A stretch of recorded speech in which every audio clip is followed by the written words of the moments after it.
بسم اللہ الرحمن الرحیم۔ محترم دوستو، السلام علیکم ورحمۃ اللہ وبرکاتہ۔ رسولوں کے بارے میں ہمارا عقیدہ۔ رسول اللہ کے نیک بندے اور انسان ہوتے ہیں۔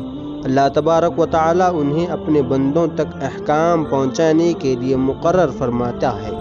وہ سچے ہوتے ہیں، کبھی جھوٹ نہیں بولتے، گناہ نہیں کرتے، اللہ کے پیغام پورے پہنچاتے ہیں، ان میں کوئی کمی پیشی نہیں کرتے، نہ کسی کو چھپاتے ہیں۔ جبرائیل علیہ السلام کی بددعا اور حضور صلی اللہ علیہ وسلم کا آمین کہنا۔ کعب رضی اللہ تعالی عنہ فرماتے ہیں کہ ایک مرتبہ نبی کریم صلی اللہ علیہ وسلم نے ارشاد فرمایا کہ ممبر کے قریب ہو جاؤ۔ ہم لوگ حاضر ہو گئے۔ جب حضور صلی اللہ علیہ وسلم نے ممبر کے پہلے درجے پر قدم رکھا، فرمایا آمین۔ جب دوسرے پر قدم رکھا تو پھر فرمایا آمین۔ جب تیسرے پر قدم رکھا تو پھر فرمایا آمین۔ جب آپ صلی اللہ علیہ وسلم خطبے سے فارغ ہو کر نیچے اترے تو ہم نے عرض کیا کہ ہم نے آج سے پہلے ممبر پر چڑھتے ہوئے ایسی بات نہیں سنی جو پہلے کبھی نہیں سنی تھی۔